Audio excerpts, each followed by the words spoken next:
Really am glad to have the alums back on campus, and I hope you just enjoy coming back to what I refer to as the beautiful and beloved Webb School campus. So pleased to see so many of you. Enjoyed speaking with so many of you last night. It was a really fun evening. And then later on today at 2 o'clock in the Dorothy Elkins Student Center, love for you to come back and meet with the leadership team and me. And Dorothy, is she still here? Where's Dorothy? There she is. So, our Miss Dorothy.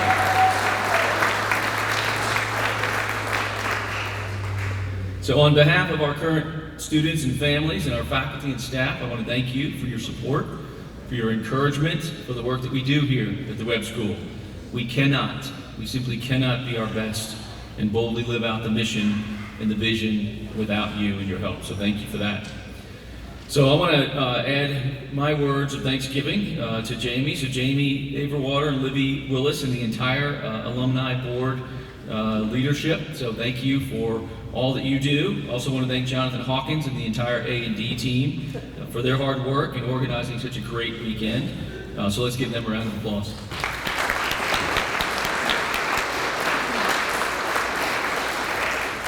Looking forward to recognizing Brian Singer and Claudia Hazelwood later, so I'm glad you all are here. Much deserved recognition. So let me give you a little bit of the state of the school. We opened our 154th school year with 415 students from 11 states, 20 countries, from 5 different continents. We also, I'm very pleased to say, we have the most diverse faculty in the history of the Webb School. The beauty, that's worth a round of applause. The beauty of so many different cultures and ethnicities coalescing around our mission really makes our entire Webb community strong and unique. So we are so privileged and grateful to live, study, work in such an extraordinary community. This fall has been especially busy. Not only have our faculty and staff and students immersed themselves in a plethora of academic, art, and athletic programs, but we completed our every 5-year reaccreditation process, culminating in a team of 5 men and women spending 3 days on campus in the beginning of October. The visiting team came from the Southern Association of Independent Schools Board of Trustees, the Westminster School in Atlanta, Darlington School in Rome, Georgia, Ainsworth School in Nashville, and Montgomery Academy in Alabama. The team assessed our compliance with each of the rigorous standards that SAS upholds, and then they assessed our new strategic plan for its consistency with our mission and best practices in the industry. The team interviewed members from every constituent group that we have at Webb, and they visited 25 classes when they were on campus. At the conclusion of their visit, they unanimously recommended Webb for reaccreditation. And on Wednesday of this week, I received the official word from the SAIS Board of Trustees that they enthusiastically accepted the visiting team's recommendation after thoroughly reading their report. So we are reaccredited. It's really important. So this is what the visiting team had to say, among other things. The visiting team found in the Webb School a very good school held in high esteem by every stakeholder group. There's a clear sense of pride in the Webb School. During our time on campus, 5 areas consistently rose to the forefront in terms of the highly valued strengths. 1, a spirit of growth permeates the community. 2, a spirit of collaboration among faculty, administration, and staff is driving this transformative moment in teaching and learning. 3, the importance of diversity. Alumni, students, parents, administration, board, and faculty place great value in the school's rich diversity. 4, transformative experience. Students, alumni, and parents spoke with great passion about the transformative impact of the Webb School on its students. And the 5th was emerging voices. School leaders and faculty place genuine value in student and faculty staff voices. The school is to be commended for embracing both the strategic planning process and the SAIS accreditation process. The school report was comprehensive and transparent and will provide a clear roadmap for the school improvement over the next 5 years. So, good words from a group of folks from outside us to come in and take a look at the school, so we're proud of that. And it is worth, is Mallory Garcia still in here? She wasn't here. So Mallory Garcia was our on-site coordinator and did a fantastic job of walking us through this process. So give her a hand.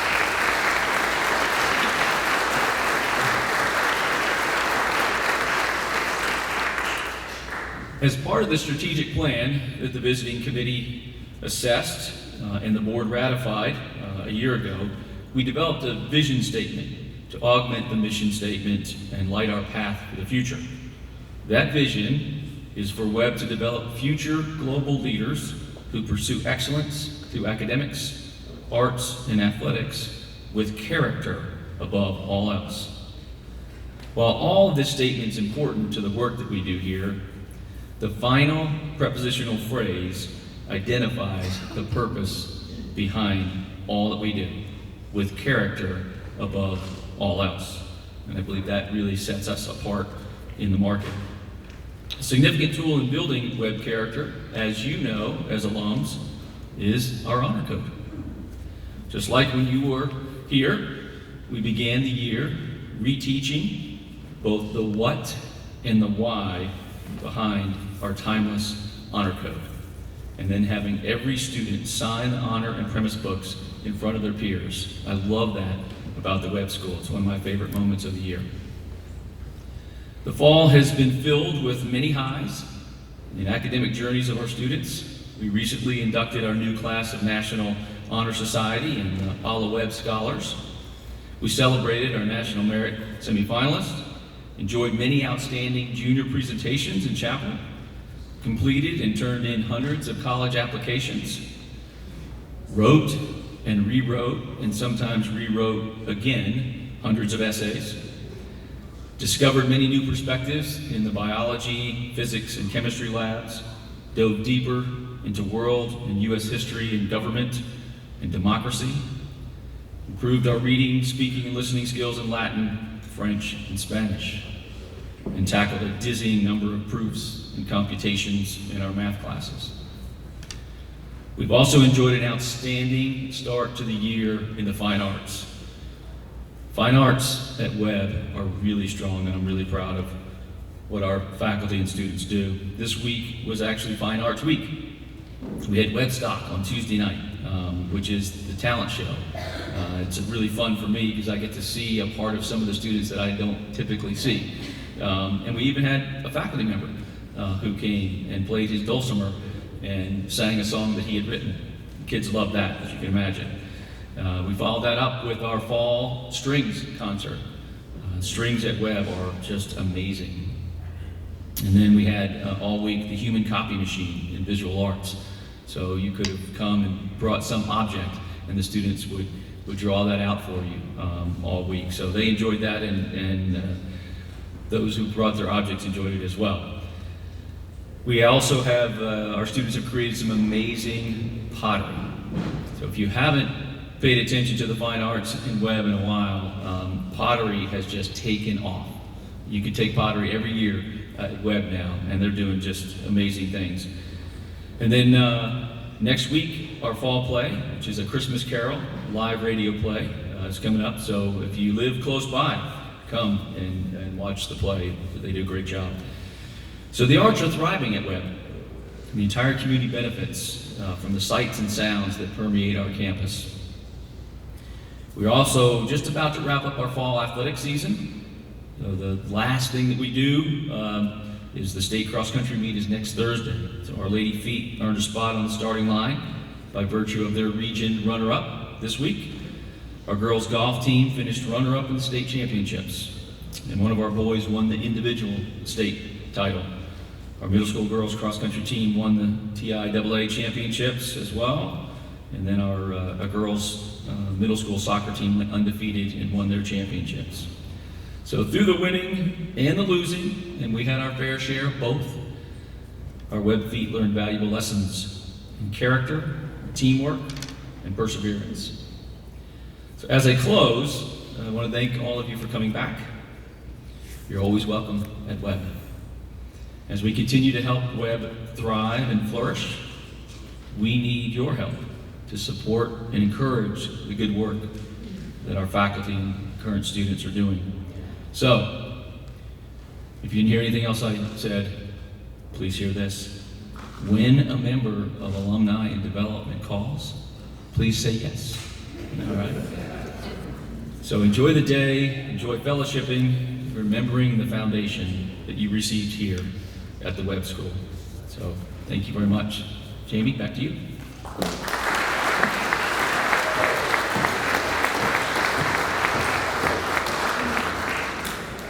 Thank you, Ken. Next, our Alumni Board President, Ms. Libby Willis from the class of 1980, will give you an update on the hard work of the Alumni Board.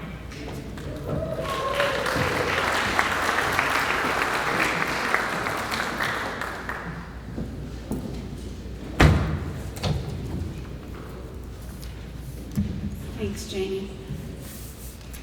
And thanks for all your great work this weekend. It's been wonderful. So I'm just going to take a few minutes to update you on your alumni board and want to offer you a heartfelt welcome from the board. Thanks for spending your weekend with fellow Webb enthusiasts. So I won't make the alumni board stand because you've done that already. If you've served on the alumni board in the past, are there any past members of the alumni board here today?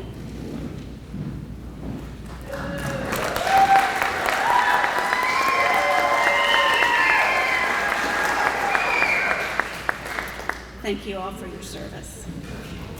So on October 30th, 1920, a small group of alumni met in Bell Buckle and chartered the Association of Alumni and Former Students with the intention of devising ways and means by which the good work of the school may be indefinitely and permanently assured to Southern boys. A few things have changed in these 100 years, just like they will in these next 100 years. But it seems to me the association has done an excellent job of continuing the good work of the school since that time. The stability of the school allows the current alumni board to adjust its focus just a bit as it reflected its mission statement, which is to represent and inform the alumni of the Webb School of activities and programs concerning the school and to support it in all of its present and future endeavors. As such, the Alumni Board of 2023 seeks to weave alumni back into the fabric of the school life after their launch into the world, whether that was 50 years ago, 80 years ago, or last year.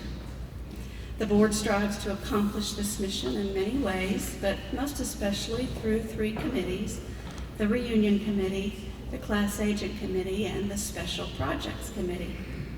So let me start with the Special Projects Committee. This committee participates with the Alumni and Development Office in a couple of events.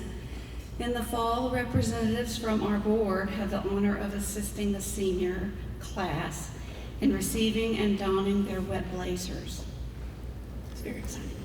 Turn chapel. We didn't get those. We need to still do that.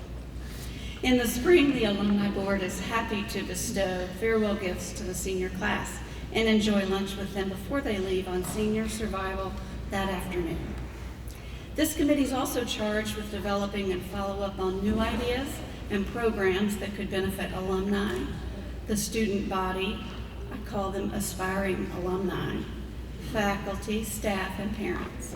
A recent project has been to contact the parents of students new to Webb before they begin their fall semester. With over 65 new students this fall starting, the Alumni Board made contact with 50 parents of 54 of these students by phone, email, or voicemail. Additionally, the committee has hosted a successful faculty happy hour and plans to do so again in the next few weeks. Scout Turner, class of 2012, will chair this committee for the next 2 years. Thanks, Scout.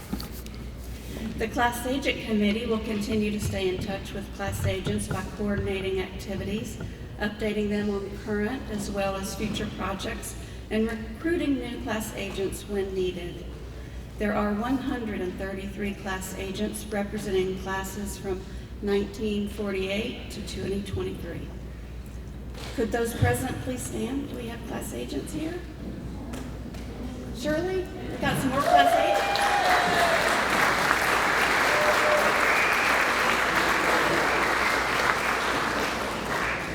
Thank you all so much. Looking ahead, the committee has a few ideas for keeping agents engaged. For instance, establishing the best method of communication maybe according to decade, class decade, maybe mailings and phone calls for those before 70 and Instagram for the recent graduates. Who knows, it all changes. The chair for this committee is Shelby Dixit, who graduated in the class of 2000. The Reunion Committee works closely with the Alumni and Develop Department to ensure a successful Alumni Weekend. I know that you hear about it every year, and it may seem like old hat by now, but this is a massive endeavor. Over 3,300 living alumni from 80 class years live in 49 states and 47 countries. 16 classes could celebrate a 5th or 10th reunion this year, and 8 have managed to coordinate class parties for the evening. So be sure to go.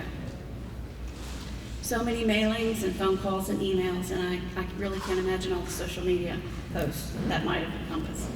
Jamie Everwater, class of 2013, chairs this committee, as you know. She and her committee have done a fabulous job this year, just like they did last year. Webb's oldest active alumnus is Jim McDonald. He graduated in 1943 and is the chairman emeritus of the Board of Trustees. I hope we are all still supporting the school as we celebrate our 80th reunion. All of this, everything, is so that we can come together to remember, to celebrate, and especially to support each other and to support the school we so love, whether through our gifts of time, talent, or treasure. Speaking of treasure, last year 13% of Webb alumni made gifts to the school. I encourage you to begin, if you are not currently, or to continue supporting Webb School in any manner that best reflects your gratitude for the education you received and the life lessons you learned while you were here. Should you have any questions or suggestions for the Alumni Board, please be sure to visit one of us, ask us anything, or contact the Alumni Office for information. And thanks again for coming together this weekend.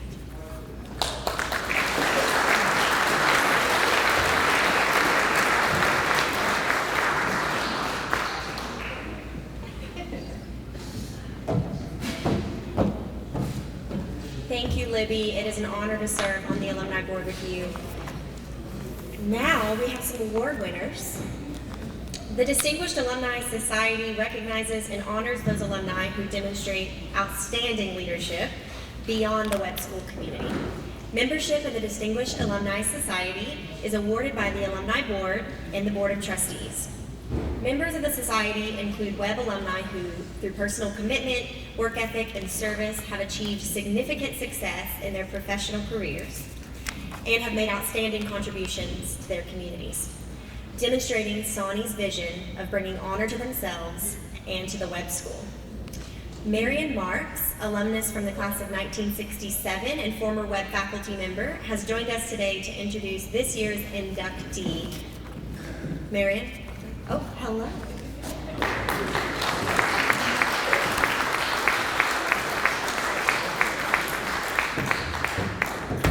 Brian said that we should be real Webb people and wear Webb glasses, but I want to see everyone well.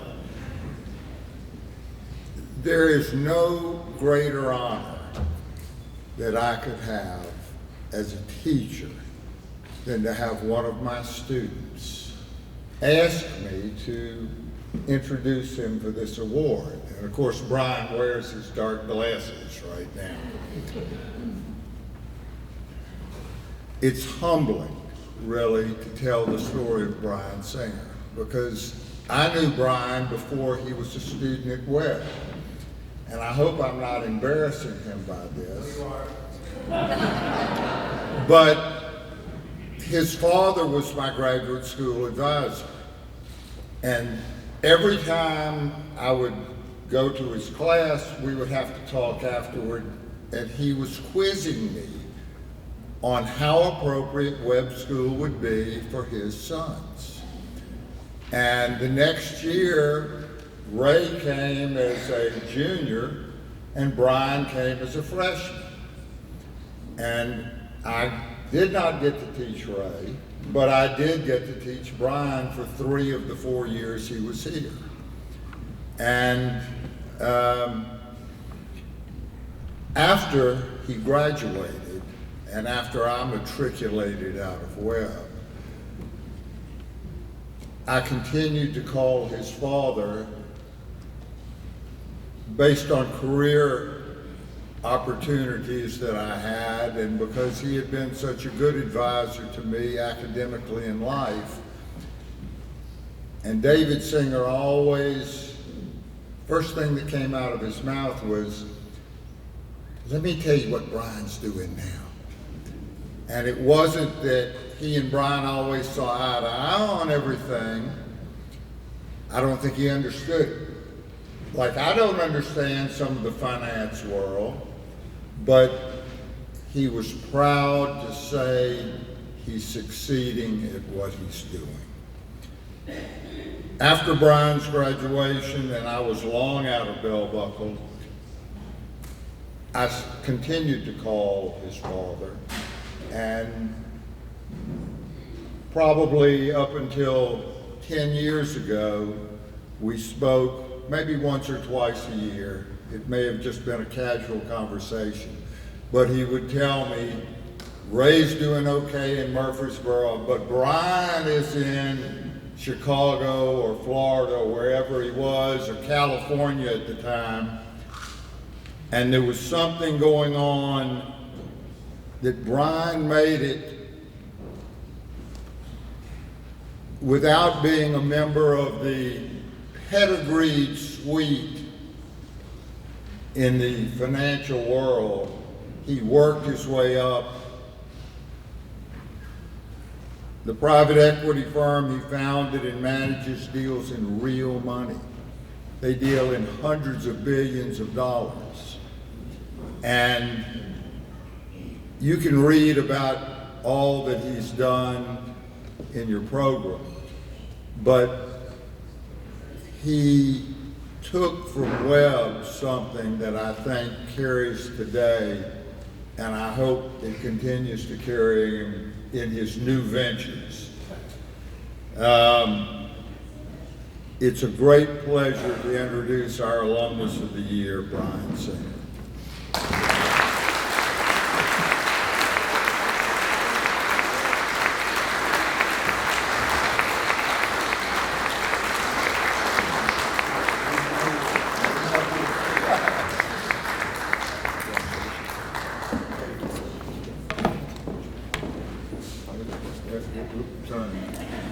Hold it. I guess I should do that, right?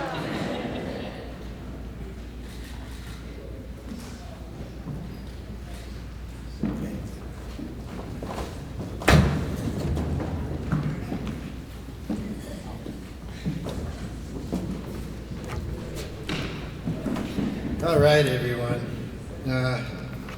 I got some notes here. I'm not going to look at them anyway, so wearing sunglasses is fine because I don't have my reading glasses.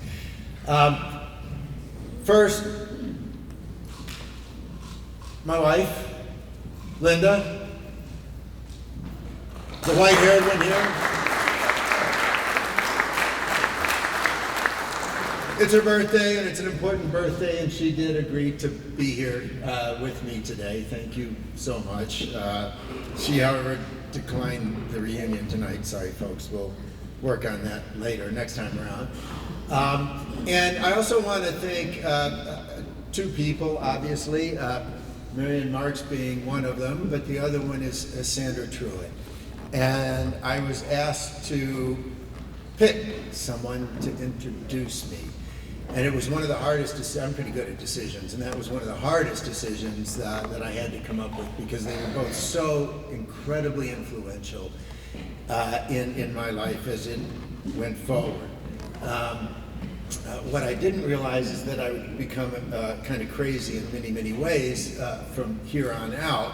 But I'll just give you a little sense of where the path has been. It's been a fun one, but I'll start off with something that is very important to me. This is a Peter Thiel quote, which I think I can see here. That's my phone dinging over there. It's a banjo, just so if you're wondering. What important truth do very few people agree with you on? Think about that question. What important truth do very few people agree with you on?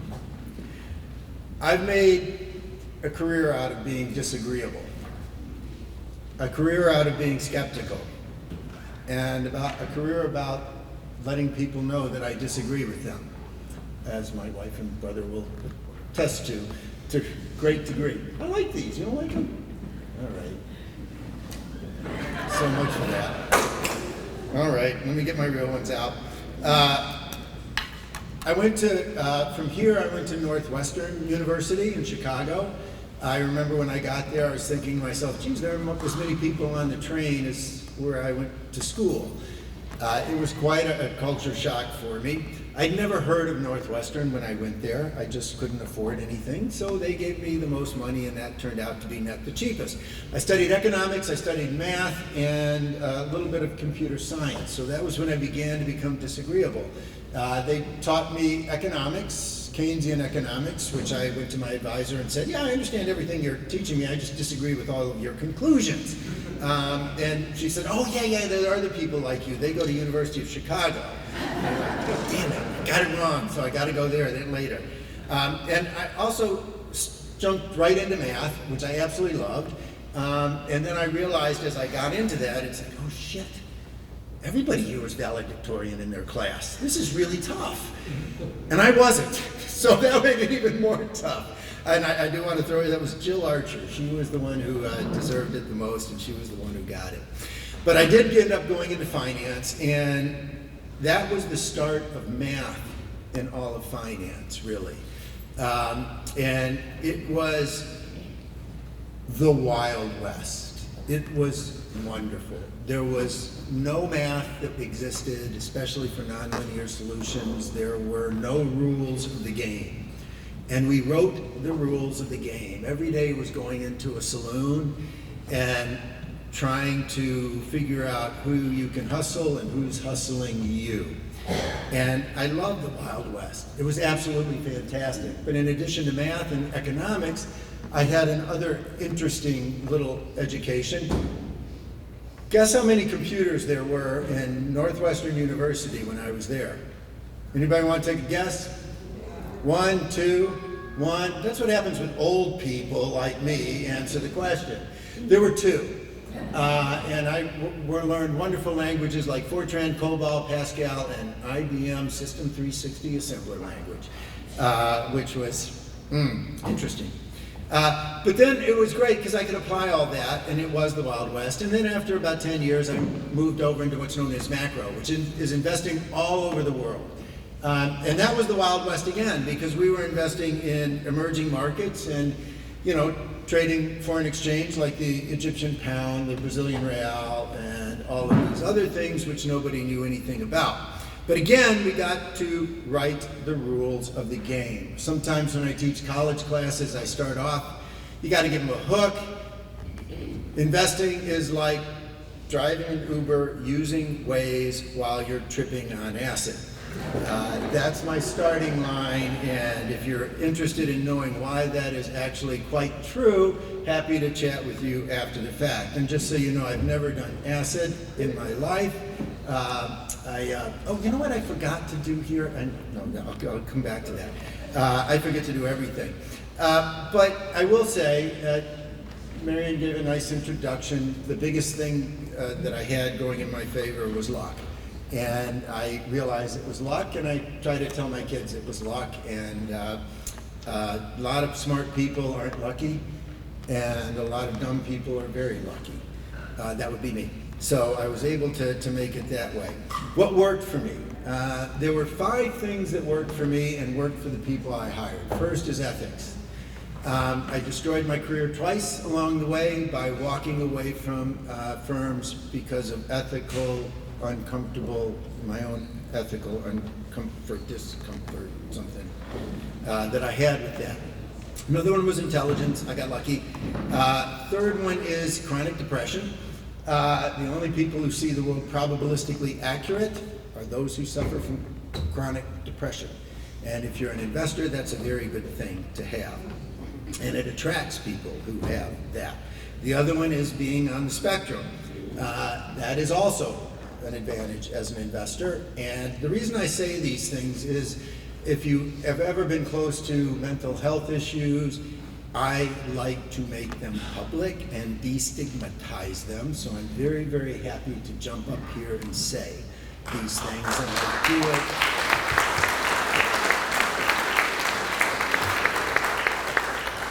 quite frequently.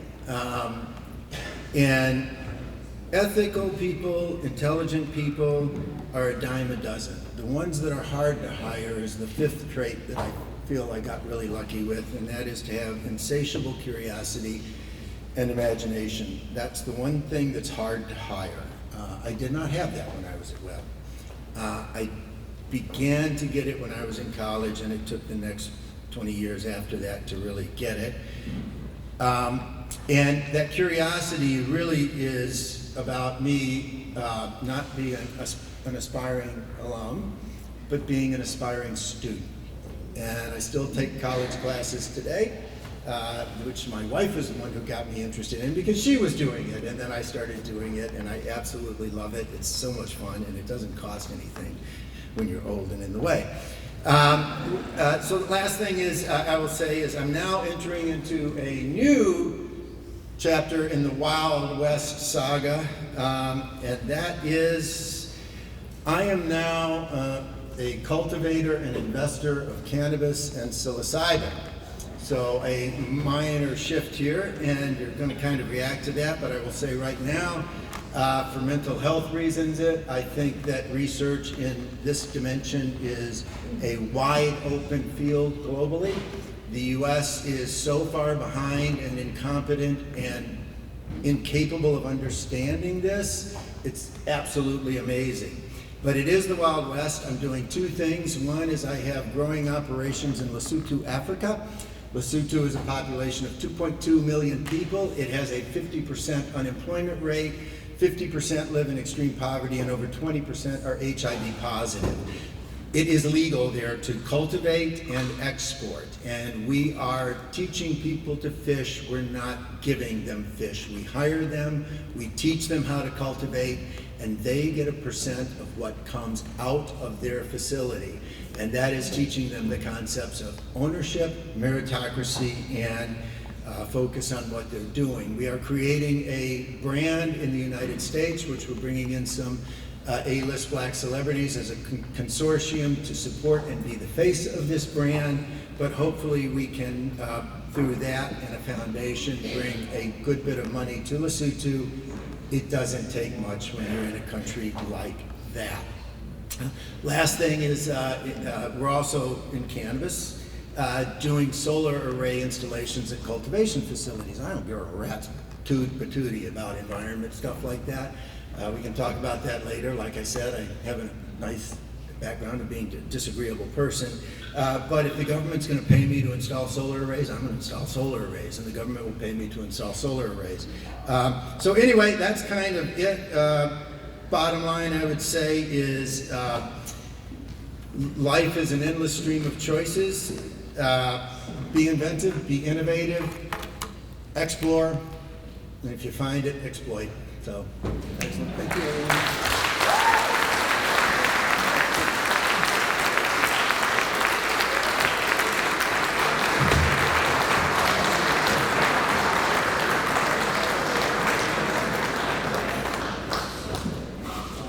Thank you, Brian. Congratulations. He put his sunglasses back on. That was my favorite part of the program. Next up, we are going to introduce the recipient of this year's John B. Hardin Service Award. The purpose of this award is to recognize and honor those alumni and members of the community who have consistently contributed an exceptional, and in this recipient's case, an exceptional amount of time and talent to Webb, and whose efforts benefit students, enhance campus life, and reaffirm the commitment of the Webb community. Sandy Jo Hewitt, class of 1995, is going to introduce this year's recipient. Sandy, will you join me?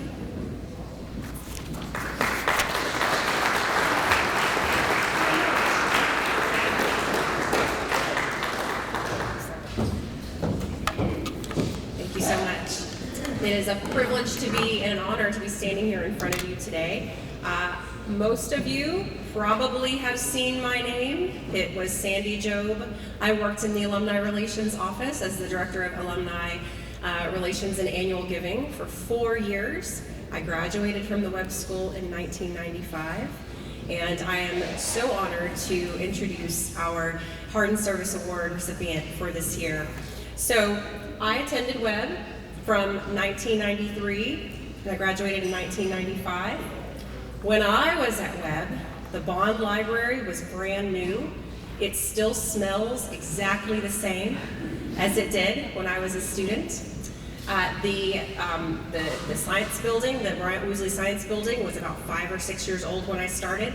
It was such a privilege to have a real computer lab and have even more computers in our Bond Library. When I started working at Webb, I wanted to read a quick excerpt. When I graduated from Webb, the commencement speaker was Jack Chambliss. I had completely forgotten that Jack Chambliss spoke at our graduation commencement exercises until I was looking through some papers at my mom's house, and she had saved his commencement speech, which is titled "A Renaissance Man." And it is quite extensive, but it's relevant because the first page that I opened to, I just want to read a quick quote because it relates to something that Ken said at the very beginning. He said, and this is 1995, "Our nation, our world, our civilization is in an extremely precarious position. Armed conflict, ethnic bitterness, class warfare are all around us. It would not take much to plunge us into another dark age." Does this sound familiar?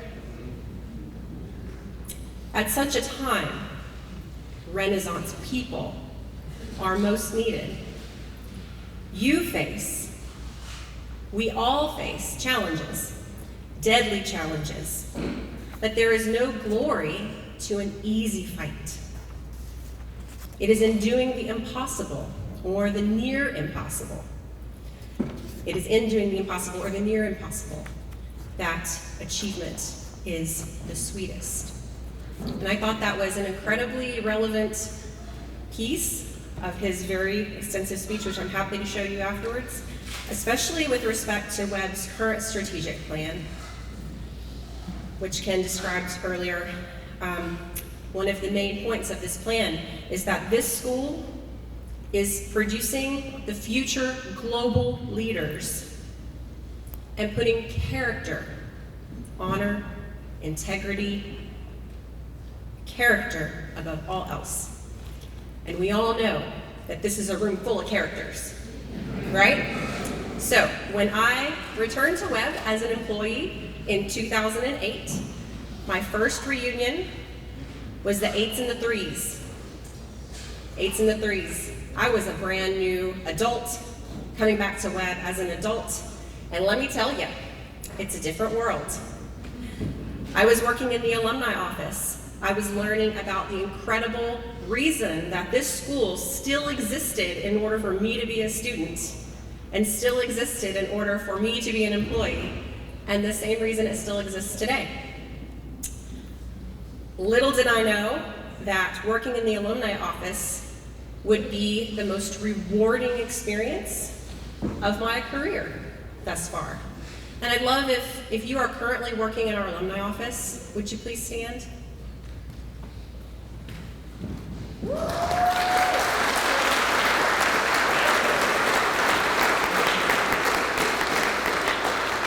And if you have ever worked in our alumni office, would you please stand?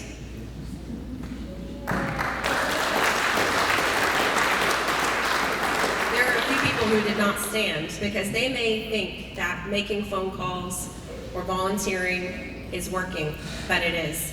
So during my second year as an employee, we were looking for a new leader to take our alumni office and our development program and our school fully into the 21st century. And I think we did an amazing job because today, just a few years later, I'm presenting the woman that we hired to fill that role with the Hardin Service Award, the most prestigious recognition that the Webb School gives in honor and service of the service of an individual in our community. So Claudia Hazelwood has contributed an exceptional amount of time and talent to the Webb School as a parent, an employee, a volunteer, and a loyal friend. Her involvement continues to benefit students and enhance campus life, which are two of the primary criteria for selection as the John B. Hardin Service Award recipient. First joining the Webb community as a parent in 1993, the same year I joined as a student, and I very much remember Claudia's daughter, Whitney. Claudia and her husband, David, served as the Webb Fund chairs, raising funds in support of school priorities and other volunteer roles, while their daughter, Whitney Bro, 99, was a student. In 2010, Claudia returned to Webb, serving as Director of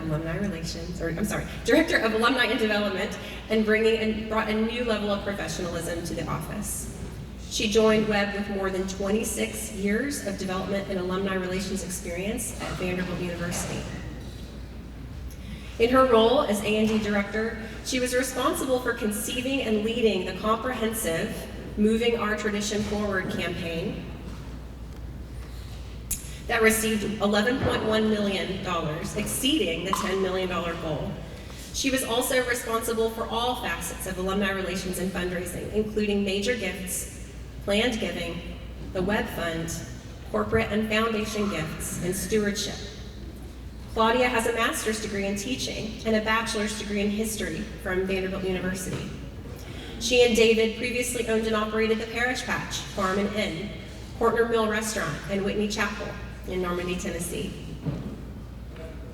As a result of a gift from Claudia and David in 2017, which we can all see, members of the Webb School community and visitors can imagine Sonny Webb on campus when we see a life-size sculpture of the school's founder in the Laura Woosley Poston Class of 80 Plaza. The Hazelwoods made the gift in honor of their daughter Whitney, and her experiences and lifelong friendships started while at Webb. The sculpture was created by Russ Faxon of Bell Buckle, a former Webb artist in residence. Claudia also served on Webb's development committee from 2017 to 2020. She volunteered in that role, and as an informal advisor to the Alumni Development Office throughout the years. In other service, Claudia is a session member and Sue's outreach committee member of the Normandy, Tennessee Presbyterian Church. She's its former treasurer, and she's been a Frist Art Museum docent. She has also been one of the best bosses that I ever had in my career, and I'm so thankful to be honored to present you with the Hardin Service Award, Claudia.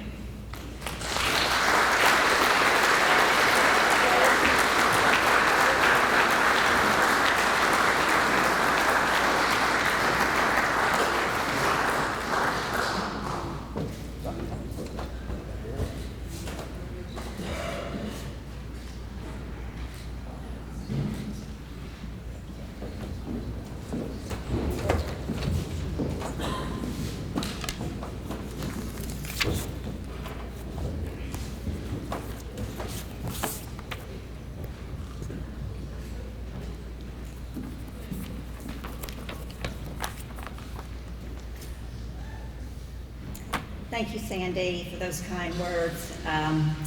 The Vanderbilt experience, training, and best practices that I had there for 26 years are what brought me to Webb, what got me hired at Webb in 2010. I was fortunate to have Sandy on the development team then, and thank you again for the kind words today.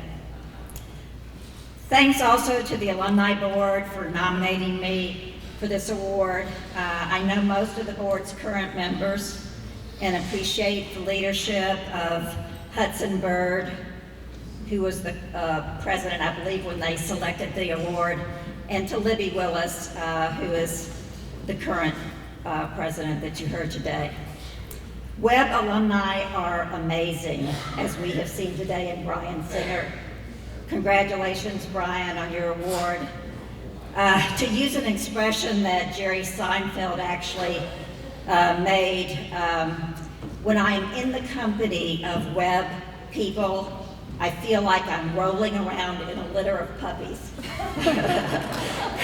It just makes me so happy to be around you and to hear you. Thanks as well to the Board of Trustees. My husband David and I knew John and Letitia Hardin. They loved Webb and worked for it tirelessly. To be in the list now of the current Hardin Award 25 people recipients is a tremendous honor, and several of them are here today. Webb has been an integral part of my life now for 30 years. We moved to Bedford County in 1993 to be closer to the two businesses we had purchased here in Normandy that Sandy mentioned earlier, the Courtner Mill Restaurant and Parish Patch Farm and Inn. The timing of the move was so that our daughter Whitney could enroll at Webb as a 7th grader. From that moment forward, we have said and continue to say that Webb was the best part of our move. We had lived and worked in Nashville and Franklin all of our adult years, and we really didn't know anyone in this community. The faculty and administration quickly became our go-to friends. They told us everything we needed to know. Headmaster John and Penny Frere, who I'm happy to see in front of me here today, included us in parties at their house and at vacations at their home in the Outer Banks, and we just felt like part of the family. Whitney would graduate in 1999, and we consider the students in her class and their parents as some of our best friends to this day. This class was a particularly strong group of girls, according to John Frere, and Whitney and her closest friends became what we called our Fab Five. Courtney Hall, who is here today, serving as our surrogate daughter today because Whitney could not be with us, Nora Goodman, Dorsey Rickard, Erica Wright. These were the girls that were at our house all the time and where Whitney hung out to be with their families. Webb is still an influence in our lives, even though it has been almost 25 years since those girls graduated.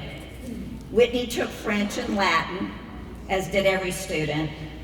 During the COVID pandemic, her daughters, Addison and Ainsley, joined a homeschool co-op in Black Mountain, North Carolina, where they have lived now for several years. This semester, because of Webb, Whitney is teaching introductory French and Latin root words to their co-op.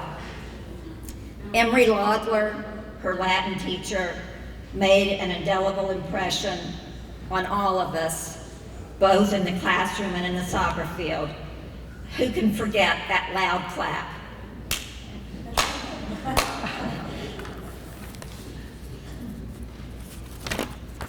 And Madame Maura Smith and Elaine Smith were beloved for the fun and style they brought to their classrooms for Whitney's 6 years of French. They introduced Whitney to international travel, and L.R. Smith was the first person that Whitney wanted to tell that she was teaching French this fall. So my seasons of service to Webb are very distinct in my mind. The first season, as parents, David and I served as annual fund chairs, as Sandy said. We were recruited by Lucy Phillips, who was director then, and Collier Smith. And I keep up with both of those ladies and appreciate the fact that they reached out to us and got us involved at Webb. The second seasons in my association with Webb were as parents of an alum. And we hosted the class of 1999 for a class party one year at our house. And we look for opportunities to be back on campus and attend events here whenever we can, like the Fallen Speaker Series. I enjoy hearing those speakers here on campus. The third season of my life with Webb was as staff member and director of the Alumni and Development Office for 5 years. Dorothy Elkins, Elise Allen, Sandy Job showed me the ropes as we launched a comprehensive fundraising campaign 3 months after I arrived. Phil Coop, Bill Huddleston, and George Pine were the key volunteers for Ray Broadhead, the headmaster, and for me at that time. The board chair after I retired in 2015 was John Sawyer, and John gave me a wonderful compliment when he said, quote, "We can see your touch, Claudia, in every part of this campus." And finally, in this fourth season of service, excuse me for getting emotional, David and I feel it is important to continue our financial support of the school.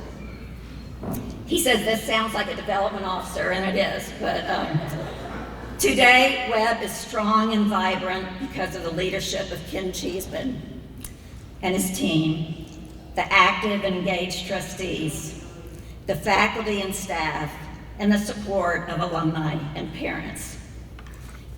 And to wrap it all up, I'm going to refer again to a comedian in a well-known 1991 movie called City Slickers, which David and I watched again recently.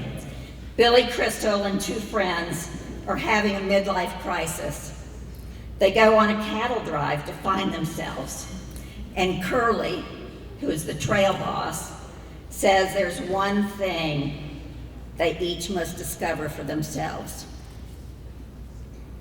Well, that one thing can be many things, but I have discovered that for me, it's service to others.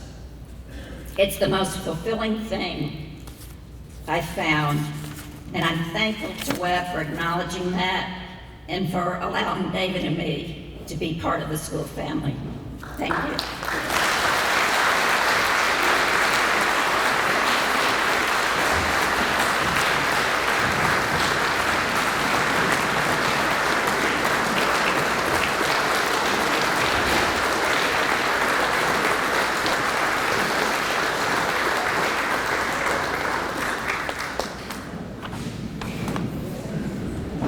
Thank you, Claudia, and congratulations. Congratulations to both of our award recipients, Brian Singer and Claudia Hazelwood. Brian, in all of his excitement and sunglass wearing, neglected to recognize two very important people, and he would like to stand and recognize them briefly. Oh, yes. You better hurry, Brian. I just wanted to, my brother's here. The famous Ray is here. The famous Ray is here, and he was so influential in my life, and in good ways, because I was such a stupid nerd when I was young. And then my mom, who is more like me than I think any human being I've ever met. I'm sorry, but that was it. I just wanted to.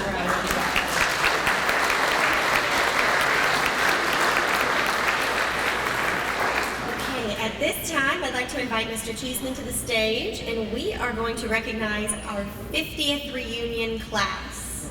That's huge, so excited. The 1973 class is here, and we have quite a few of them, and we are going to invite you each to come to the front of the stage and join us here. You'll receive your pin, and we will take a photo. So the class of 1973, if you are in attendance, please join us. Don't be shy. Go on up. Woo! Oh, they're all over here.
have something to look forward to. Congratulations. Thank you to 73 for coming out. All right, we're almost done. The mimosas are still in the back though, so hang with me, okay? It is my pleasure to now announce the winners of our few awards every year that always make people laugh. We have the Buford Gordon Oldest Alum Award. This is given to the oldest alum in attendance. And this year, the winner is Marion Marks, class of 1967.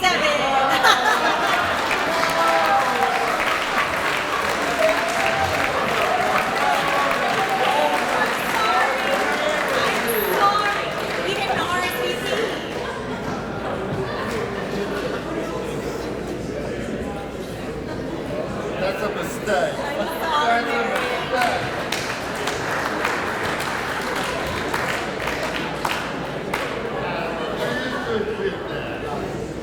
Hey, kid, is Ransom here?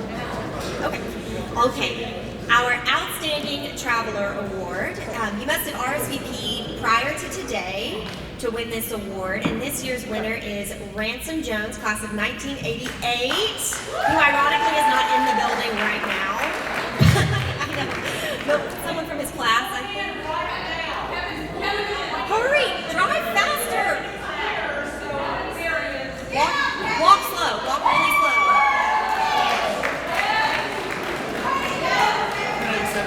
Okay. Okay. All right.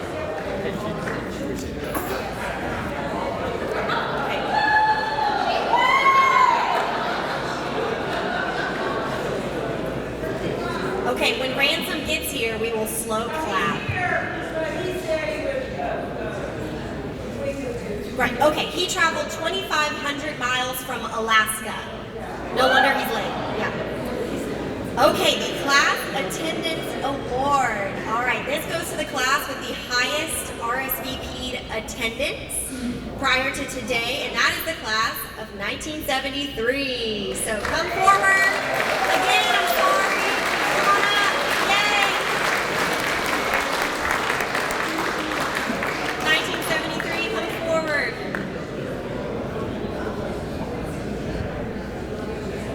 Maybe a little faster.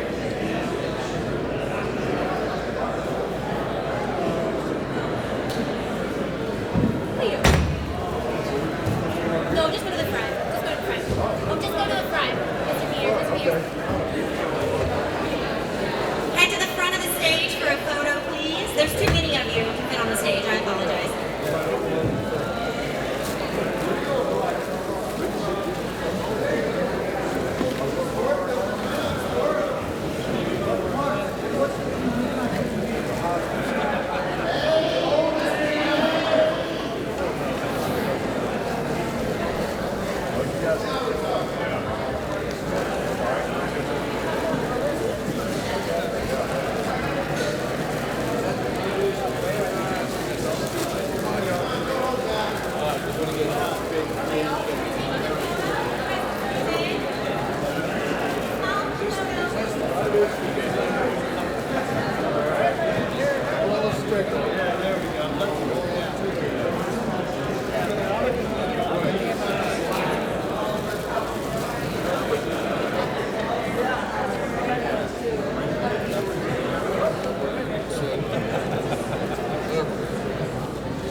Thank you, class of 73. Appreciate it.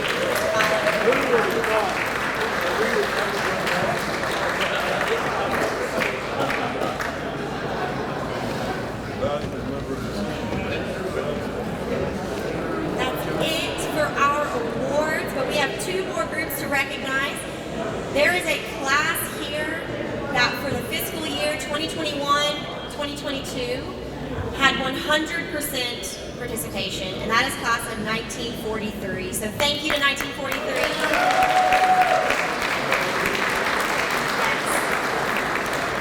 That means the class of 1943, 100% of their alumni donated to the Webb Fund last year, and that is so appreciated. Maybe class of 2013, we'll get there, right guys? Yep, I appreciate that.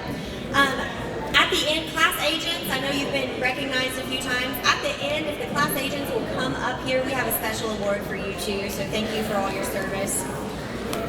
Okay, well you guys, this has been a beautiful weekend in Bell Buckle. Thank you. Yes, thank you. It has been a beautiful weekend in Bell Buckle. Thank you all for joining us.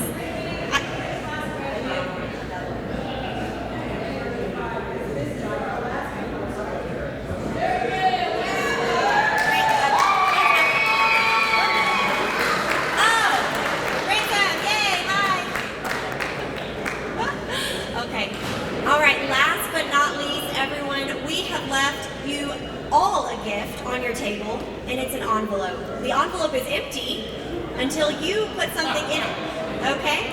So please consider donating to the Webb Fund to help us host more events like this. There's also a QR code, so you can scan that QR code. But thank you all for joining us in Bell Buckle this year. As Sonny Webb would say, you may take the day.